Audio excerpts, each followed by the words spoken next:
वाहिगुरु जी का खालसा, वाहिगुरु जी की फतेह। गुरु रूप प्यारी साध संगत जी, आज से 2 दिन पहले दास ने आपसे वादा किया था कि आने वाले 4 दिनों में 2 वीडियो और आएंगे। ये 2 वीडियो में से एक वीडियो है जो आज आपके सामने मैं रखने जा रहा हूँ और आप ध्यान से इसे सुनिए, समझिए और समझाइए। और आगे भी संगत को आपने भेजना है ताकि बाबा और मिनास ये दोनों जो काले करतूत कर रहे हैं हजूर साहब के पैसे पे, इनकी जो बुरी नज़र है, उनके बारे में सविस्तर से आपसे चर्चा करना चाहता हूं। सब में पहले यात्री निवास के बारे में बोलना चाहता हूं कि यात्री निवास की बिल्डिंग इन्होंने 39 लाख रुपए में बेच के बहुत बड़ा पाप किया है। पिछले बारी भी आपको कहा था। और उसके जगह पे 600 कमरे बना रहे हैं। 600 कमरे, ठीक है ना। बोलने का मतलब इसके ऊपर 64 करोड़ रुपए खर्चा कर रहे हैं सिर्फ स्ट्रक्चर के ऊपर। जब स्ट्रक्चर के ऊपर 64 करोड़ रुपए खर्चा कर रहे हैं और आपके सामने पूरा खुलासा करना चाहता हूं मैं कि आने वाले लंबे समय तक कोई भी शताब्दी नहीं है। 400 सालाना धन धन साहिब कमाल पिता श्री गुरु गोविंद सिंह जी महाराज जी का जो 400 सालाना प्रकाश दिहाड़ा है वो 2066 में आने वाला है। आपके जानकारी के लिए उसे अभी यहां से 46 साल बाकी है, 46 ईयर बाकी है। तो आप बताइए कि जब यात्री निवास को इन्होंने 30 साल के अंदर ही तोड़ दे रहे, तो इसका मतलब ये 600 कमरे फिर से एक बार तोड़ेंगे इन्हों। ये गुरु घर के पैसे बर्बाद कर रहे हैं। मुझे समझ में नहीं आ रहा, जो इन्होंने 64 करोड़ रुपए में जो बिल्डिंग का टेंडर निकाले हैं, वो अगर स्ट्रक्चर तैयार ही किया जाता रियल में, अगर उसकी कॉस्ट हमने हमारे इंजीनियर से सब जनों से चर्चा करके हमने उसकी कॉस्ट निकाली है, आपके आंखें घूम जाएंगे। बहुत कम खर्चे में ये स्ट्रक्चर तैयार हो रहा है। मैं आखिरी में ये तीनों बिल्डिंग का आपके सामने टोटल बोल दूंगा। अभी आप ज़्यादा गौर से समझिए कि भाई 2066 तक कोई भी शताब्दी नहीं है। जब महाराज का जन्म दिहाड़ा हम मनाएंगे उस टाइम पे हमें, यानी आज से 25-30 साल के बाद बनाना जरूरी है जो भी ये बिल्डिंग बनानी है यात्री निवास की। और उसके बाद में 2099 जो खालसा पंथ के 400 सालाना है वो दिहाड़ा मनाने के लिए हमें जरूरी है। उसके बाद में 2108, बोलने का मतलब अभी जो यहाँ पे सुन रहे वीडियो 2108 और 2099 तक तो कोई भी नहीं रहेंगे, ठीक है ना। रही बात 2066 की, सच्चे पातशाह ने जिससे भी सेवा लेनी है वो लेंगे, ठीक है ना। लेकिन इतने पैसों की उधड़ पट्टी अभी करने की कोई भी जरूरत नहीं है। ये गुरु महाराज के चरणों में, सच्चे पातशाह के चरणों में नजर भेटा, संगत बड़े श्रद्धा से मत्था टेकती है और आप इस पैसे की उधड़ पट्टी कर रहे हैं। आपको इसका कोई अधिकार नहीं है। दूसरा विषय यह है कि हम जो स्कूल बना रहे हैं, आज हमें स्कूल जो है 21 करोड़ या 22 करोड़ रुपए में आप बना रहे हैं, एक अंदाजा।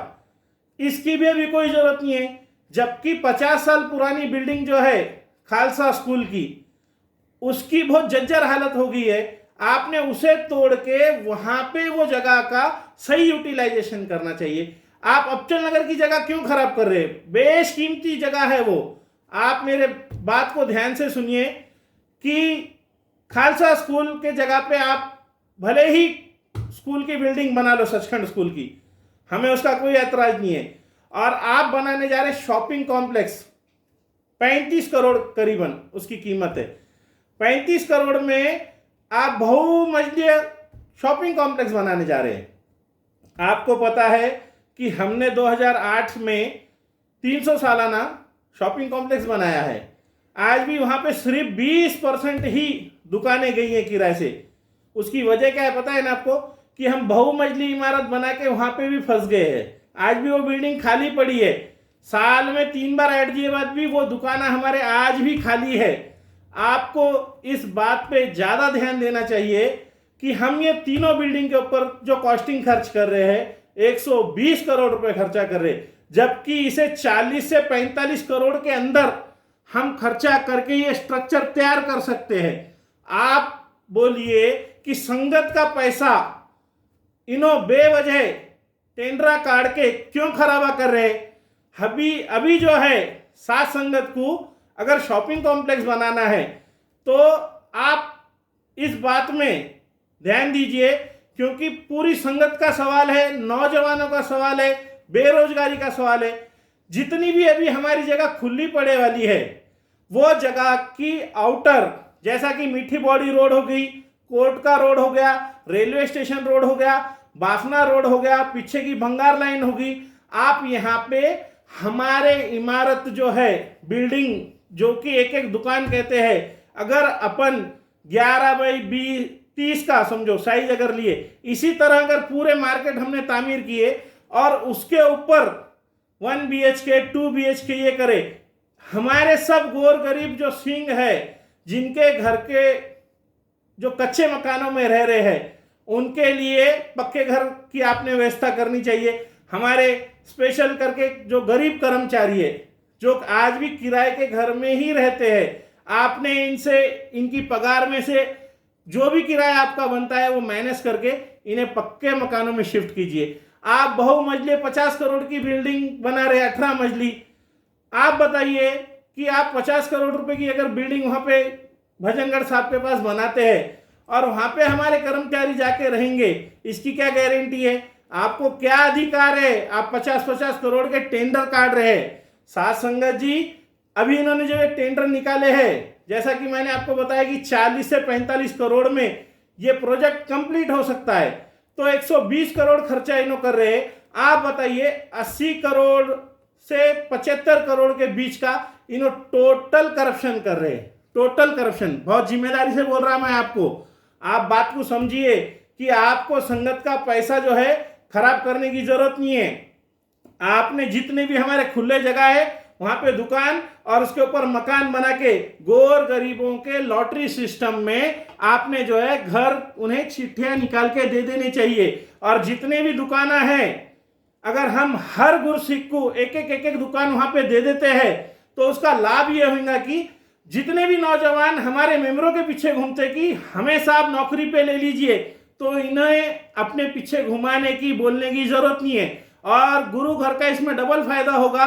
एक तो आप जो 18 मंजिली बिल्डिंग बना रहे वो बनाने की जरूरत नहीं पड़ेगी, और यहाँ पे जो 35 करोड़ का आप शॉपिंग कॉम्प्लेक्स जहाँ पे बना रहे मीठी बॉडी के पास, वहां पे आप बताइए कि सेंट्रल प्लेस है क्या नांदेड़ का, वो इतनी बड़ी आप बिल्डिंग वहां बना के पैसे का आप सत्यानाश कर रहे हैं। आपको अक्ल कब आएंगी? आपको ये समझ है या नहीं है कि आप क्या कर रहे हैं? आप सोचिए कि आप बहुत गलत काम कर रहे हैं और हजूर साहब की संगत को आपको इसका जवाब देना पड़ेगा।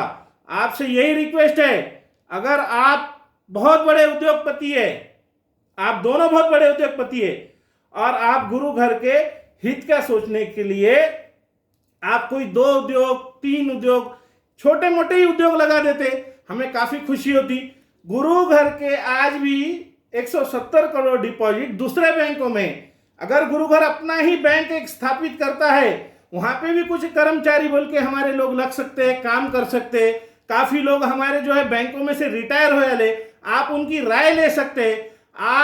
आपकी मर्जी, आपकी दादागिरी और सिर्फ आप जो कागज के ऊपर जो आपके कारोबार चला रहे ना, वो सभी संगत को आज समझ में आ रहा है और आप संगत के साथ धोखा कर रहे हैं। आपको इसका जरूर भुगतान करना पड़ेगा, सच्चे पातशाह को मुंह दिखाना पड़ेगा। सच्चे पातशाह के हाजिरी में आओ, आप माफी मांगो और आप जो है संगत के सामने आके रूबरू होके बात कीजिए कि संगत क्या चाहती है। आप बॉम्बे में बैठ जाते हैं और यहाँ पे हमारे सुप्रिटेंडेंट को जो बोले वो कुछ भी आदेश काट देते हैं, वो भी कुछ सोचते नहीं है, समझते नहीं है, लिख देते हैं। आपने ये ऐसे काम करने बंद करने चाहिए। और संगत को मैं बधाई देता हूं कि संगत के आशीर्वाद से, संगत के साथ से और संगत की आवाज से कलेक्टर साहब ने परसों के दिन आर्किटेक्ट का 10 लाख का चेक रोक दिया है और इसके बधाई के पात्र आप सभी है, क्योंकि आप सब जनों ने इसके ऊपर चर्चा की और वो कलेक्टर साहब के नॉलेज में आई बात की ये गलत हो रहा है। उससे पहले 16 लाख रुपए भी गलती से चले गए, वो भी उससे वसूल करने चाहिए। साध संगत जी, आप अगर सब एकजुट होके सच्चे पातशाह के नगरी में हाजिर हो जाओ, सच्चे पातशाह के समक्ष हाजिर हो जाओ और एक ही आवाज में बोलो कि वे हजूर साहब में आपकी दादागिरी नहीं चलेंगी, हजूर साहब की संगत से आइए, बात कीजिए, हमारे यहाँ पे गोर गरीबों को क्या जरूरत है वो देखिए। आप एसी में बैठ के वहां से फरमान काट देते हैं, शर्म करो आप। आपको जो है कभी भी हजूर साहब की संगत कभी माफ नहीं करेंगी। आप गुरुद्वारे के पैसे का दुरुपयोग ले रहे। मैं आपको और एक छोटा सा प्रूफ देना चाहता हूं। हाल ही में एक ऑडियो कैसेट जारी हुआ था जो कि हमारे सरदुल सिंह फौजी साहब ने किया था, उनके हम धन्यवादी है। उन्होंने इनकी गुप्तचर मीटिंग में एक ऑडियो रिकॉर्ड कर लिया था जिसके अंदर बाबा अपने बच्चे की कहानी सुना रहा है। बेटा कहता है, पापा हम इतने पैसे कैसे कमा लेते हैं? पापा का आंसर सुन के तो सबको कमाल लगेगा, बेटा तुझे क्या करना है ऐसे बातों से, तू फिक्र न को कर। हम बोले जो 1 करोड़ का एस्टीमेट है ना, उसको 100 करोड़ का बना लेते। साथ संगत जी, आज काफी जनों के पास ये ऑडियो टेप है, आप सुन लीजिए और आप भी सोचिए। ज्यादा नहीं कहता हूं। वाहिगुरु जी का खालसा, वाहिगुरु जी की फतेह।